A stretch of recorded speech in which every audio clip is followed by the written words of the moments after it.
बोला जाए कि ऐसी एक धरती होगी और उसकी नींव हम पानी के ऊपर डालेंगे, आपको यकीन हो जाएगा? बाइबल कहती जब याकूब अपने मामा के पास नौकरी करता था और उसका मामा उसे जाने नहीं देना चाहता था कि वो भेड़ बकरियों को छोड़ के जाए ना, यही मेरा काम करता रहे, तो बाइबल कहती याकूब ने कहा तू मुझे काली भेड़ें और काली बकरियां दे दे और जितने बच्चे इनमें से डॉटेड और लाइनों वाले पैदा होंगे वो मेरी तनख्वाह बाकी तेरे। उसने कहा ये तो फंस गया, अब काली बकरी होगी, काली बकरी का पति होगा तो बच्चे तो वाइट होंगे नहीं, चितकबरे होंगे नहीं, लाइनों वाले तो होंगे नहीं, माँ अफ्रीकन है, बाप अफ्रीकन है, बच्चे तो अंग्रेज होंगे नहीं। उसने कहा ठीक है ये तेरी तनख्वाह, जितने बच्चे अंग्रेज हुए वो तेरी तनख्वाह, जितने बच्चे चितकबरे हुए वो तेरी तनख्वाह, कोई बात नहीं, तू काली भेड़ें और काली बकरियां रख ले। और बाइबल कहती रात को परमेश्वर के एक दूत ने उसे स्वप्न दिया कि जितनी बकरियां बच्चे पैदा कर रही हैं, काली बकरियां और काली भेड़ें, वो सारे डॉटेड हैं और सारे धारी वाले हैं। और जब वो सुबह उठा उसने पता क्या किया, उसने पॉपुलर, एक वृक्ष होता है जो आपके सब जगह लगा होता है, पॉपुलर को लिया और भी वृक्षों को लिया और उसको बीच बीच से छील दिया, उसे धारी वाला बना दिया और उसको उस जगह लगा दिया जहां भेड़ें इकट्ठी होकर पानी पीती थी।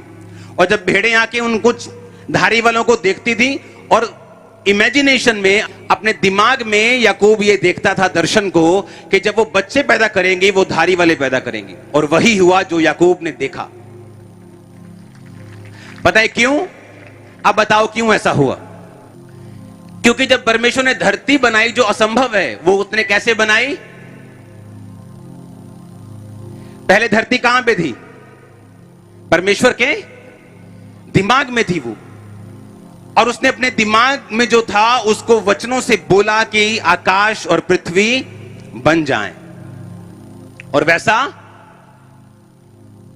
अब ये बात तो इम्पॉसिबल है कि आपकी गाय वाइट हो, सांड वाइट हो और बच्चा भैंस के जैसा पैदा हो जाए, पर बाइबल कहती है ऐसा हुआ। और वही बच्चे पैदा हुए जो उसकी तनख्वाह थी। और ऐसा एक बार नहीं हुआ, कितनी बार हुआ? 10 बार।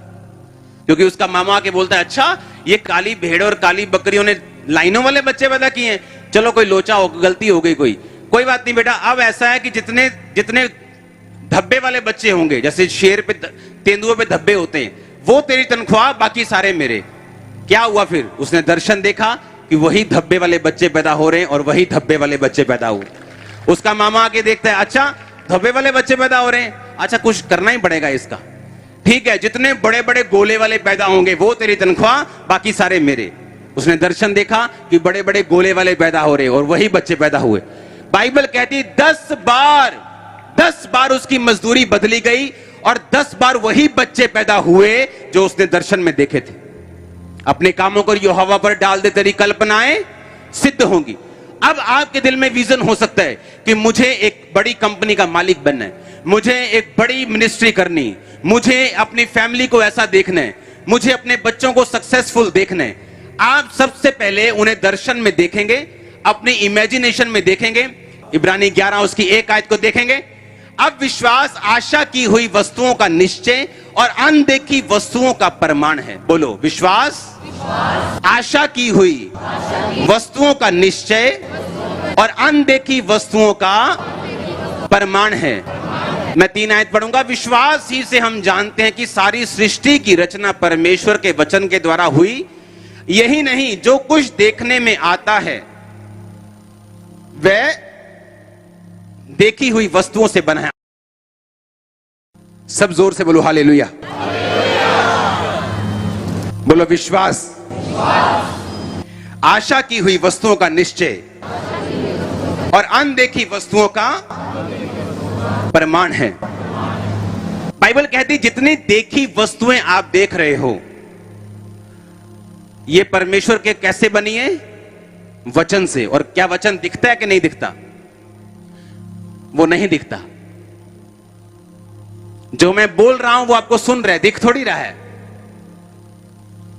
उसने कहा विश्वास आशा की हुई चीजों का निश्चय। कहता अगर तुझे वो चीज चाहिए जो तू चाहता है, सबसे पहले तुझे अपने दिमाग में उसकी क्लियर फोटो बनानी पड़ेगी कि मुझे चाहिए क्या। वो चाहे असंभव काम हो, वो अपनी खोपड़ी से निकाल दो कि ये होगा कि नहीं होगा, ये बहुत बड़ा है। हम अपनी पॉकेट के हिसाब से अपने प्रोजेक्ट्स फाइनल नहीं करते, हम गॉड की पॉकेट के हिसाब से अपने प्रोजेक्ट फाइनल करते हैं। तो अपना दिमाग खत्म कर दो इधर से कि मेरे दिमाग में क्या है कि ये तो बहुत बड़ा कैंसर है, ये तो बहुत बड़ा रोग है, ये तो बहुत बड़ा कर्ज है, ये तो बहुत बड़ी, ये दिमाग से निकाल दो। अगर पानी के ऊपर धरती की नींव पड़ सकती है तो सोचो क्या हो सकता है। लेकिन परमेश्वर ने कहा जो पावर मेरे पास है, मैंने अपनी बुद्धि से इसे बनाया, वो पावर तेरे पास भी है, पर उसे काम में कैसे लाना, आज मैं वो आपको बताऊंगा। सबसे पहले बाइबल कहती है अगर आपके दिमाग में परफेक्ट पिक्चर नहीं है कि आप चाहते क्या हैं, परमेश्वर उसको पूरा करना उसके लिए मुश्किल हो जाएगा। जैसे एक लड़की प्रार्थना करती रहती थी, प्रभु मुझे अच्छा पति चाहिए, अच्छा पति चाहिए, अच्छा पति चाहिए।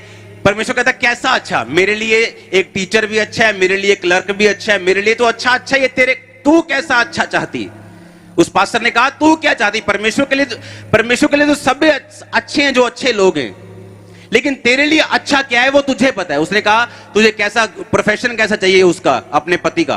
कहती वो टीचर होना चाहिए। उसने कहा लिख ले। उसने कहा टीचर होना चाहिए। लंबा होना चाहिए, गिट्ठा होना चाहिए, लंबा होना चाहिए। अच्छा कैसा, ये ऐसा म्यूजिक भी पसंद होना चाहिए, नहीं पसंद होना चाहिए, ये पसंद होना नहीं।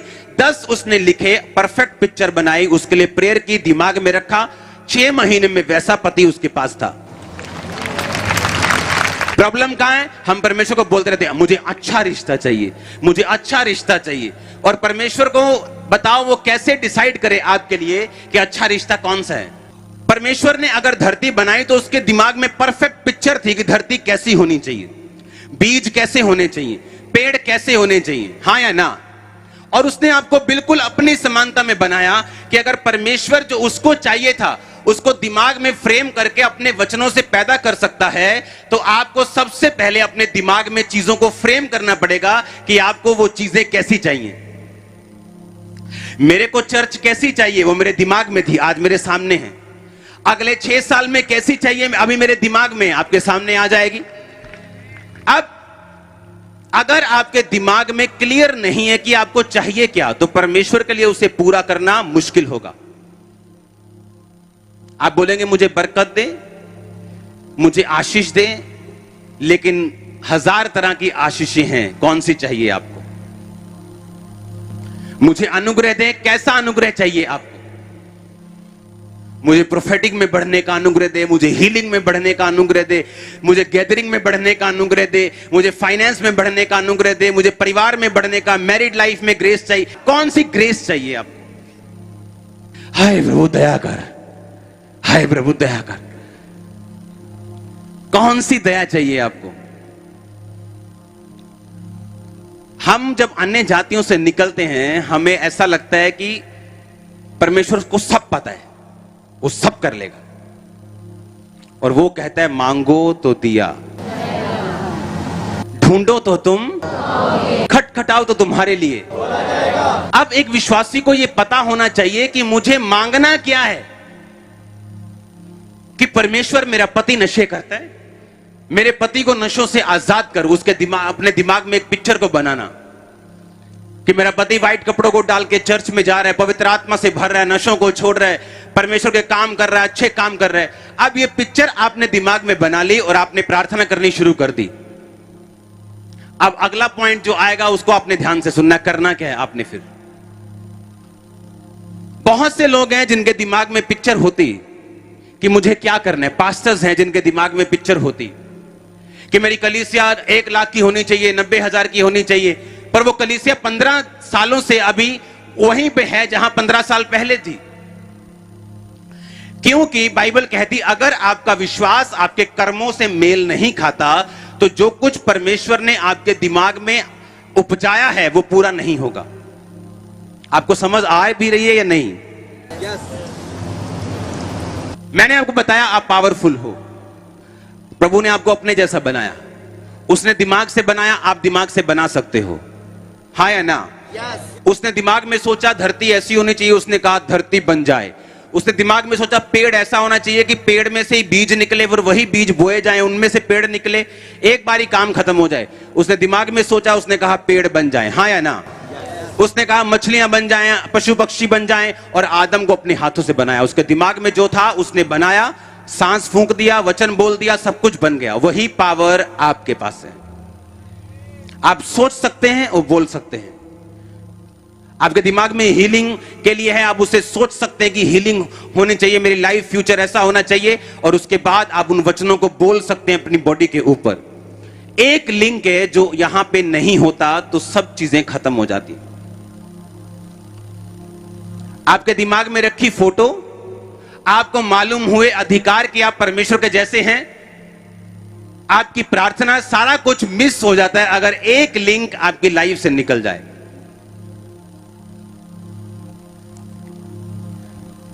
एक पास्टर की टेस्टिमनी को सुन के उसके चर्च के 2 लड़के थे, उन्होंने कहा अगर परमेश्वर $2500 से $5 मिलियन, यानी उस टाइम का आप लगा लो, इस टाइम का 35 करोड़, उस टाइम का 350 करोड़ होगा। उसने कहा अगर हमारे पास्टर को परमेश्वर इस थोड़े से पैसों से 350 करोड़ का प्रोजेक्ट उसका पूरा कर सकता है, वो हमारा भी कर सकता है। उसने कहा क्या करें? उसने कहा तू 40,000 का तू लोन ले ले डॉलर्स का, 60,000 का मैं लेता हूं। मतलब उस टाइम का आप लगा लो कि 6-7 करोड़ का लोन ले लिया, और उन्होंने चर्च शुरू कर दी और चर्च को बनाना शुरू कर दिया, विश्वास करके कि अगर प्रभु उसकी लाइफ में काम कर सकता है, हमारी लाइफ में भी कर सकता है। पैसे खत्म हो गए, फिनिश हो गए, बैंक वाले आ गए, भागना पड़ गया। कहते यार ये काम क्यों नहीं किया, ये फॉर्मूला।